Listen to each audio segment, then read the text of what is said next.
अच्छा मुझे ये बताइएगा कि जो स्ट्रेस है इसको मैनेज कैसे किया जाए?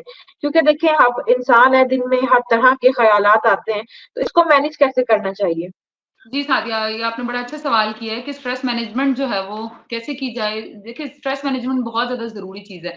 बच्चों के लिए भी ज़रूरी है, इसके अलावा वो लोग जो जॉबलेस हैं, जो जॉबलेस होने की वज़ह से स्ट्रेस का शिकार हैं, डिप्रेशन, एंग्ज़ायटी का शिकार हो रहे हैं, उनको कैसे वो मैनेज कैसे करें अपनी स्ट्रेस को। देखिए कुछ चीज़ें हैं, कुछ टेक्निक्स हैं जो मैं शेयर करूँगी। एक तो सबसे पहली चीज़ आ जाती है कि डीप ब्रीथिंग। आप जो है वो जो भी बच्चा है, बड़ा है या जॉबलेस इंसान है, वो इस चीज़ को अपनी रूटीन का हिस्सा बना ले कि वो क्या है, डीप ब्रीथिंग करे। डीप ब्रीथिंग बेसिकली वो टेक्निक होती है जिसके अंदर हम लंबे गहरे साँस लेते हैं, ठीक है? जैसे आप साँस लेते हैं, हम तेज़ी से ले रहे हैं, अनकॉन्शियसली साँस ले रहे हैं। लेकिन आपने क्या करना है, डीप ब्रीथिंग में ये होगा कि आप लंबे गहरे साँस लेंगे आहिस्ता-आहिस्ता करके, ठीक है? तो इस चीज़ की आप प्रैक्टिस करें। प्रॉपर्ली आप जो है वो मुझसे पर्सनली काउंसलिंग सेशन में ये सीख भी सकते हैं कि डीप ब्रीथिंग आपको कैसे करनी है, प्रॉपर प्रोसीजर इसका। तो डीप ब्रीथिंग बहुत ज़्यादा ज़रूरी चीज़ है। दूसरा ये कि एक्सरसाइज़ को अपने रूटीन का हिस्सा बनाएँ। बच्चों के अंदर ये शुरू से ही ये चीज़ पैदा की जाए कि आपने एक्सरसाइज़ करनी है डेली बेसिस पे। हम लोग बड़े होते हैं, बच्चे जब अवेयरनेस आती है उनके अंदर, वो खुद से ही स्टार्ट करते हैं एक्सरसाइज़ेज़। इसके अलावा पेरेंट्स जो हैं वो इस मामले में बिल्कुल अपना कोई रोल अदा नहीं करते। वो कोई एजुकेशन नहीं देते हैं बच्चों को इस मामले में कि बच्चों को भी एक्सरसाइज़ की ज़रूरत है। ठीक है, बच्चों में अवेयरनेस पैदा की जाए, जब बच्चे पढ़ने लग जाते हैं, स्कूल एज में आ जाते हैं, सारा दिन पढ़ाई का इतना प्रेशर होता है कि उन्हें उठ के पानी पीने का भी टाइम नहीं होता।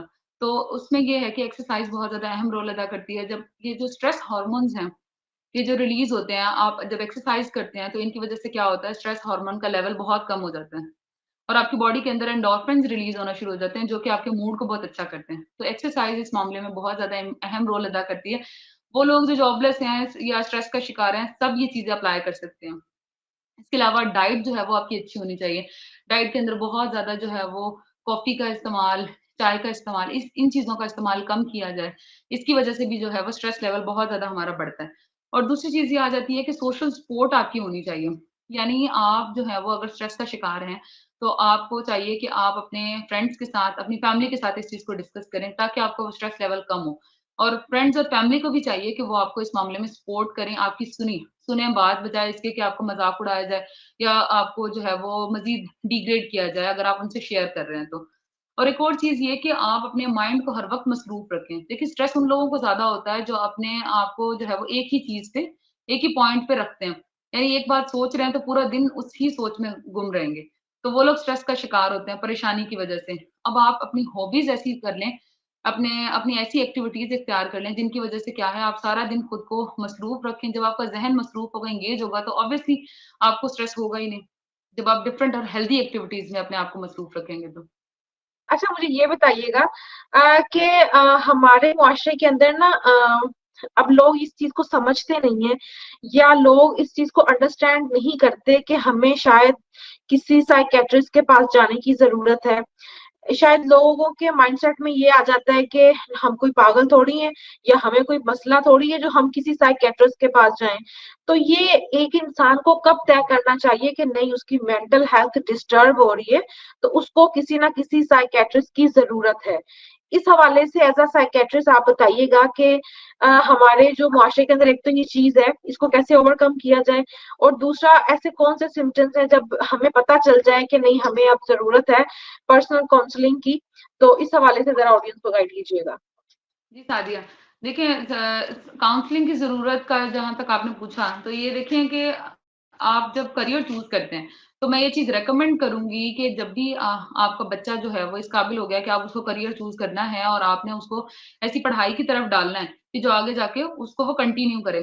तो ज़रूरी है कि हर बच्चा जो है वो ज़िंदगी में ज़रूर एक दफ़ा काउंसलिंग इसकी करवाए, ठीक है? कि उसको कौन-सा करियर चूज़ करना चाहिए। काउंसलिंग की ज़रूरत इस मामले में बहुत ज़्यादा अहमियत रखती है क्योंकि देखें जब हमारे पास क्लाइंट आता है तो हम क्या करते हैं, हम उसको ये नहीं कहते, मशवरा नहीं देते कि आप जो है वो आर्किटेक्ट बन जाएँ या फैशन डिज़ाइनिंग कर लें या आप जो है वो इस्लामिक स्टडीज़ पढ़ लें, नहीं। हम अपनी चॉइस नहीं देते बल्कि बच्चे को चॉइस देते हैं कि आपके सामने ये चॉइसेस हैं, ये फ़ील्ड्स हैं, इनका ये स्कोप है और ये चीज़ अहमियत रखती है और ये चीज़ अहमियत नहीं रखती, ठीक है? इसके अलावा बच्चा फिर उसमें से खुद चूज़ करेगा, उसको हेल्प की जाएगी इस मामले में। इसके अलावा बच्चे का भी देखा जाता है कि वो किस बैकग्राउंड से है, मिडल क्लास फैमिली है, अपर क्लास है, लोअर क्लास है। क्लास भी बहुत ज़्यादा मैटर करती है इस मामले में कि आप करियर कौन-सा चूज़ कर रहे हैं।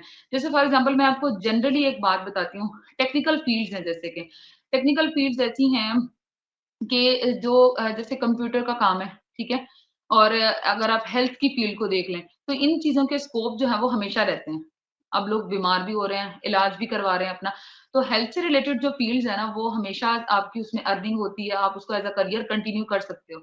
ज़रूरी नहीं है कि अगर एक बच्चा वो उसके अच्छे ग्रेड्स नहीं आए, तो वो डॉक्टर ही बनेगा, वरना वो कुछ नहीं बनेगा, ठीक है? बच्चे क्या करते हैं, बिल्कुल हिम्मत छोड़ देते हैं और वो आगे कुछ भी नहीं करते हैं ज़िंदगी में। कोई भी ऐसा ही सब्जेक्ट कोई इस्लामियत रख ली किसी ने जो है वो पाक स्टडीज़ रख ली, इस तरह के रैंडम सब्जेक्ट्स कोई आईटी में चला गया, अब आप स्टूडेंट बायो के हैं और आप जा रहे हैं आईटी में। क्यों? क्योंकि आप बिल्कुल हिम्मत छोड़ चुके थे, आपने तो डॉक्टर बनना था, अब नहीं बन सके, तो अब जिसमें भी आपका दिल करेगा, आप रैंडमली अप्लाई कर देते हैं। तो ये चीज़ गलत है। इसमें क्या होता है कि देखिए आपके पास और ऑप्शंस हैं। हेल्थ की फ़ील्ड एक ऐसी है जब आपने ग्रेड्स लिए हुए हैं तो आप डॉक्टर नहीं बन सकते तो क्या हुआ? आप बायोकेमिस्ट्री पढ़ सकते हैं, ठीक है? आप किसी और फ़ील्ड में जैसे कि आप जो है वो फिज़ियोथेरेपिस्ट बन सकते हैं या कोई और ऐसी फ़ील्ड जो कि आपके इसी सब्जेक्ट से रिलेटेड हो, आप वो कर सकते हैं, ठीक है? जब आप उसमें जाएँगे तो आपकी उसमें भी बहुत अच्छी जो है वो एज़ अ करियर आप उसको लेकर आगे जा सकते हैं। इसके अलावा देखिए अब आप अगर बहुत ज़्यादा अपर क्लास से ताल्लुक रखते हैं, बहुत ज़्यादा अमीर हैं, आपकी फैमिली बहुत ज़्यादा फैमिली बैकग्राउंड बहुत अच्छा है, तो इसमें क्या होगा कि बच्चा जो है वो कोशिश करे, वो प्रेफ़र करे इस चीज़ को कि वो बिज़नेस साइड पे जाए, ठीक है? वो बीबीए, एमबीए इस तरह के सब्जेक्ट्स को चूज़ करे। इससे क्या होगा कि वो जो बिज़नेस साइड है, जो उसकी पढ़ाई है, वो उसको आगे कंटिन्यू कर सकेगा, क्योंकि उसका फैमिली बैकग्राउंड स्ट्रॉन्ग है, अच्छा है, वेल्दी है बहुत ज़्यादा वो। तो वो कारोबार में इन्वेस्ट भी कर सकता है अच्छा और उसको बहुत हाई लेवल तक लेके जा सकता है। तो ये चीज़ है कि मैं उनको रिकमेंड करती हूँ। ये मेरा जनरल है लेकिन हर बच्चे के लिए अलग होता है जब हमारे पास बच्चे काउंसलिंग के लिए आते हैं, तो उनके हिसाब से उन्हें बताया जाता है। तो इसलिए मैं ये बता रही हूँ कि काउंसलिंग की ज़रूरत बहुत ज़्यादा है और इसकी अहमियत ये है कि हर बच्चे को हम उसके हिसाब से बताते हैं। अब उनकी क्लास भी देखी जाती है, उसका आईक्यू लेवल देखा जाता है, इंटेलिजेंस लेवल देखा जाता है। अब जैसे फॉर एग्ज़ाम्पल एक बच्चा ऐसे घर से ताल्लुक रखता है, जो कि पॉलिटिकल हवाले से बहुत ज़्यादा जो है वो इन्वॉल्व हैं, पॉलिटिक्स में हैं, बाप-दादा, भाई पॉलिटिक्स में हैं। तो अब उस बच्चे के लिए जो सबसे अच्छा करियर होगा ना, अगर उसका इंटरेस्ट भी है इस चीज़ में, तो वो क्या होगा, वो लॉ साइड पे जाए, ठीक है? वो ऐसे ही फील्ड को चूज़ करेगा। अब एक बच्चा अगर मिडल क्लास है या लोअर मिडल क्लास है, अब वो अगर वकील बन जाता है, तो आप देखिए वो किस तरह के केसेज़ उसको मिलेंगे। या तो वो किसी की तलाक का केस लेगा या किसी के निकाह का, खुला का, इससे थोड़े बहुत पैसे जो उसको मिलेंगे उससे अर्निंग होगी। वो एक अच्छा लॉयर कभी भी नहीं बन पाएगा जब तक उसका एक अच्छा स्ट्रॉन्ग जो है वो पॉलिटिकल बैकग्राउंड ना हो उसकी फैमिली का। आप उसको अपने करियर को आगे कंटिन्यू नहीं कर सकते, पॉलिश नहीं कर सकते अपनी स्किल को। तो ये चीज़ देखी जाती है। हम लोग जब काउंसलिंग करते हैं बच्चों की तो इस चीज़ को ज़हन में रखते हैं, ध्यान में रखते हैं कि उसका फैमिली बैकग्राउंड क्या है, उसके अंदर स्किल्स क्या हैं। तो हर बच्चे की काउंसलिंग उसके हिसाब से होती है। देखिए आपको क्या होगा फॉर एग्ज़ाम्पल आपने अपने बच्चे को अगर काउंसलिंग के लिए आप लेकर जाते हैं, ज़्यादा से ज़्यादा डॉक्टर्स की फीस होगी 4-5 हज़ार, कुछ लोग इससे ज़्यादा भी लेते हैं, ठीक है? कम भी लेते हैं 2000 1000 भी ले रहे हैं लोग।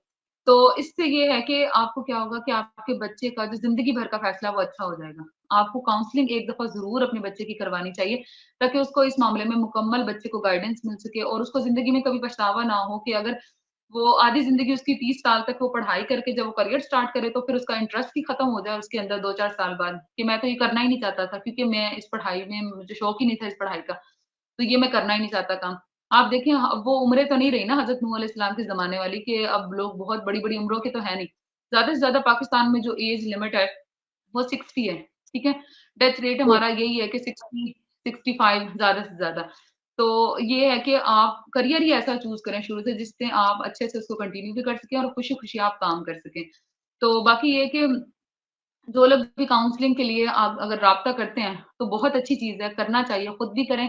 बच्चों में भी ये अवेयरनेस होनी चाहिए कि वो खुद अपने पेरेंट्स से ये बात शेयर करें कि उन्हें हेल्प की ज़रूरत है, ताकि पेरेंट्स में भी अवेयरनेस पैदा हो कि हाँ, बच्चा हमसे खुद कह रहा है ये चीज़।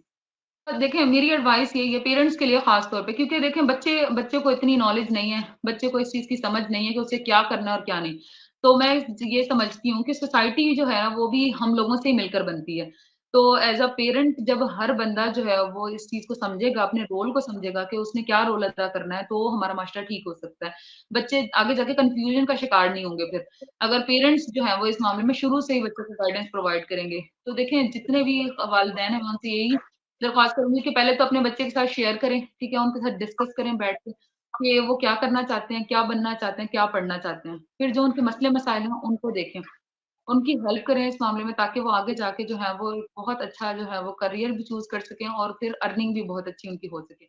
बाकी ये है कि मैं इस चीज़ की सब लोगों के साथ इस चीज़ का कहूँगी कि आप लोग जो है वो काउंसलिंग ज़रूर करवाएँ अपने बच्चे की, किसी से भी जिससे आपको कंफर्टेबल महसूस हो, किसी भी अच्छे साइकियाट्रिस्ट, साइकोलॉजिस्ट से आप राब्ता ज़रूर करें और एक दफ़ा जो है वो ज़िंदगी में ज़रूर करियर चूज़ करते हुए, आप सब्जेक्ट चूज़ करते हुए ज़रूर जो है वो एक दफ़ा काउंसलिंग लें, करियर काउंसलिंग लें और उसके बाद फिर आप जो है वो बेहतरीन फैसला करें।